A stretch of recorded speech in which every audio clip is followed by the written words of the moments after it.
کلک ودرېږي او د فلسطینیانو شانه بشانه ودرېږي او د بیت المقدس د یوې خبرې پوښتنه وکړي. 2 ساعته په ورځ د قیامت باندې با پروردگار عالم یوې کشمیره حساب تا ناخلی، د یوې فلسطینی حساب بدر ناخلی، د بیت المقدس د یوې خخت حساب بدن اخلی. 1300 کالو ماشوم محمد بن قاسم یراولې غلو د دیبل کراچۍ نه شروع کړه تر ملتان پورې علاقې فتح کړي، زرګونو هندوانو سکانې مړ کړي. یو څو خبرې د جهاد او د اسلام په حواله باندې کوم.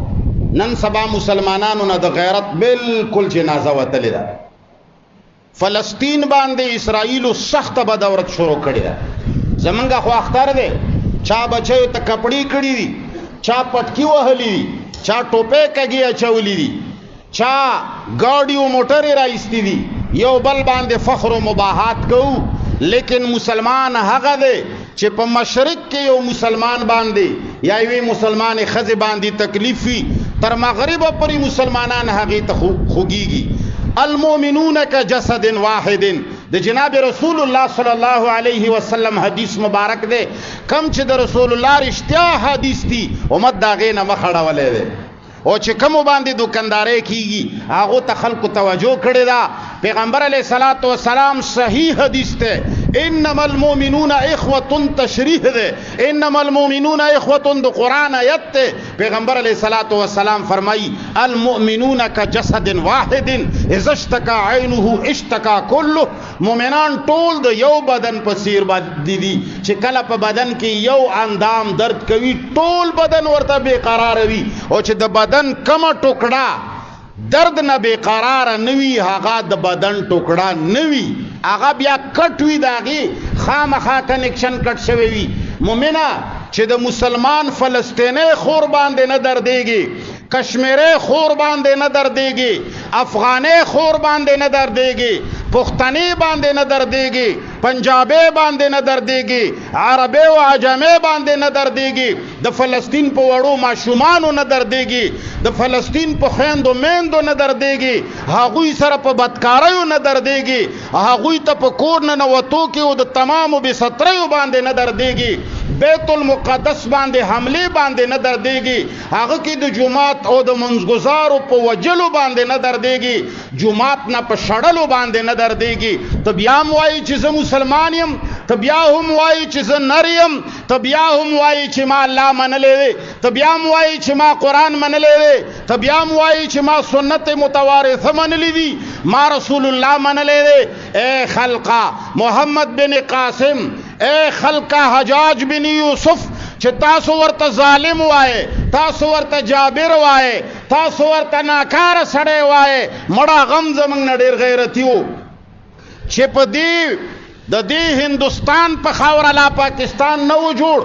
دې کراچۍ په سمندر کې یوې مسلمانې ته راجا داهر لاس واچولو، د هغې سر نه لوپټه پرېوته، هغې وایي څوک شته نه چې هغه امیر المؤمنین ته او د مسلمانانو هغه افسرانو ته خبر وروړي. کرتے کرتے خبر ورسېده. 1300 کالو ماشوم محمد بن قاسم یې راولې غلو د دیبل کراچۍ نه شروع کړه تر ملتان پورې علاقې فتح کړي، زرګونو هندوانو سکانې مړه کړل. نن ستا په منبر او محراب باندې د هغه غیبت خو کېږي، لیکن د قرآن او د سنت دا حکم چې څنګه هغه پوره کړی و نرشه داسې ته پوره کا. د پاکستان حکمران له پکار دي چې ته د تمامي دنیا سرپرست یې، د تمامي اسلامي دنیا لوی لیډر ملک دی، په تمامي اسلامي دنیا کې پاکستان سپر طاقت دی، اسلامي دنیا کې اټم بم والا طاقت دی، اسلامي دنیا کې یو لوی طاقت او لوی فوج او لوی د کمالاتو نه ډک اسلحې او جهازونه الله درکړي دي. یاد وساته په ورځ د قیامت باندې با پروردگار عالم یوې کشمیری حساب تا ناخلی، د یوې فلسطینی حساب بدر ناخلی، د بیت المقدس د یوې خخت حساب بدن اخلی. الا کلکم راع وکلکم مسئول عن رعیته.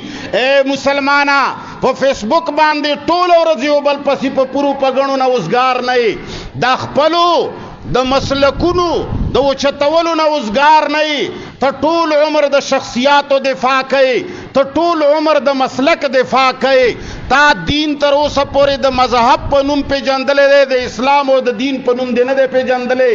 ته یاد وساته د خپلو شیخانو په دفاع کې لګیایې، خپلو فرقو په اوچتولو کې لګیایې، خپله درنه او د بل سپکي کې لګیایې. ملا غیرت پیدا کا، امی غیرت پیدا کا، فوجی غیرت پیدا کا، اداروں والا غیرت پیدا کے، حکمران غیرت پیدا کے، عوام غیرت پیدا کے.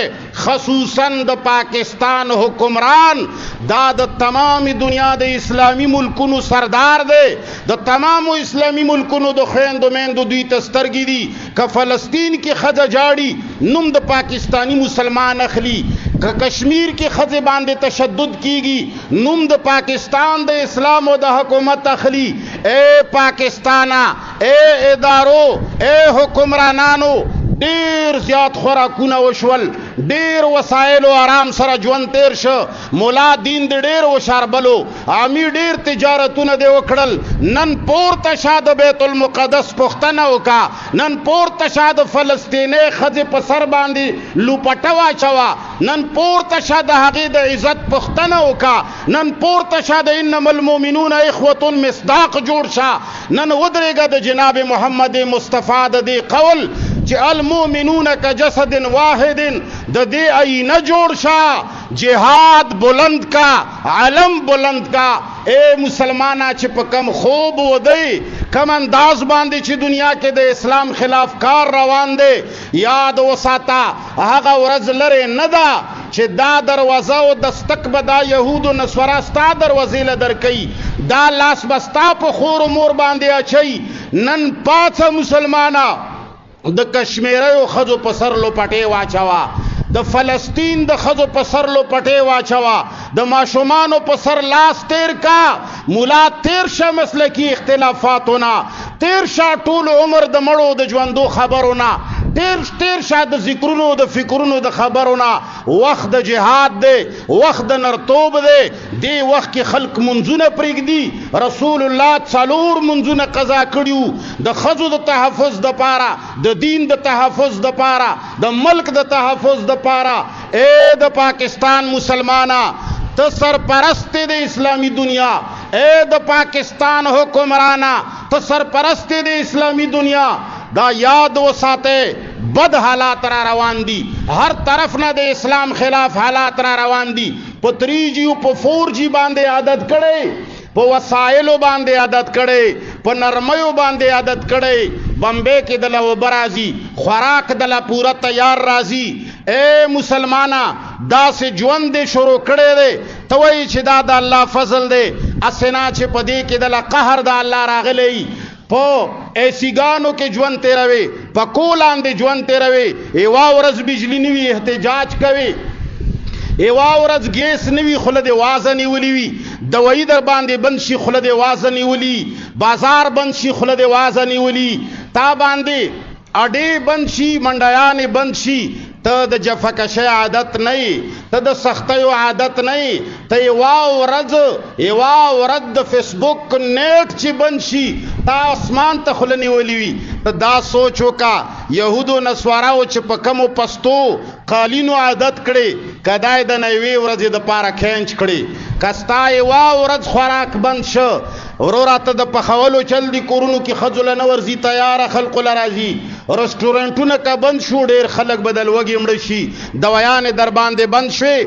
د عمر فاروق نرستو د اسلامي حکمرانانو کې یو حکمرانو، خبره په غور واورئ، هغوی ته به یو غیر مسلم حکومت ټیکس ورکولو.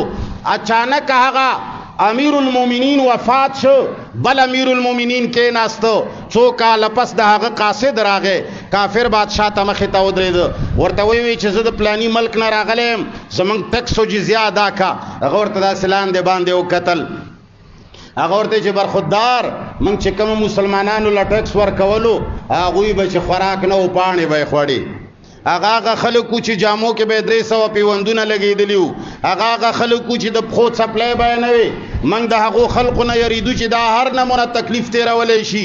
دا د مشکلاتو عادت دي، دا د تکلیفونو عادت تی دا جفاقش قوم دی منګ وی چې دا انسانان ندي جناور دي وبم خوري او ته چې په دې کم او رخمی جمو کې راغلی دا ستا بدن چې زه ګورم تا تما کې ما تا کې د جنکې مخکاری لاسم خلاص څه چې کولای شي وای کې موږ ستاسو په شان زنانه ول ټیکسونه نه ورکو مسلمان نن ته هغه زنانه نن تانا روس نه یریږي نن تانا د اسرائیل په شان بی دین او بی غیرت حکمران نه یریږي هغه اسلام دشمنه حکمران چې هغه د پاکستان د یوې ډچ کې طاقت نه لري هغه رزیل حکومت چې هغه زمنګ د یوې چاپېړې طاقت نه لري خود حکمران د بی غیرت او د وجنه د سیاسي خلقو د دلتوبونو د وجنه د بی ایمانه حکمرانانو د بی ایمانیو د وجنه هغه ته پته دا چې دا قوم منګ باندې نه را پریږدي دا قوم جهاد ته نه پریږدي دا قوم غیرت نشي کولای ولې د سیاسي خلکو مفادات خرابيږي ولې د سیاسي خلکو عیاشي خرابيږي ولې د لوی لوی حکمرانانو وسایل او اسباب ته نقصان رسی مسلمانان یاد وساته دا ورځ یاد وساته پتا سخت حالات را روان دي پتا مشکل حالات را روان دي هر طرف نه ګیریږي یو هندستان نه چې موږ ته غربيږي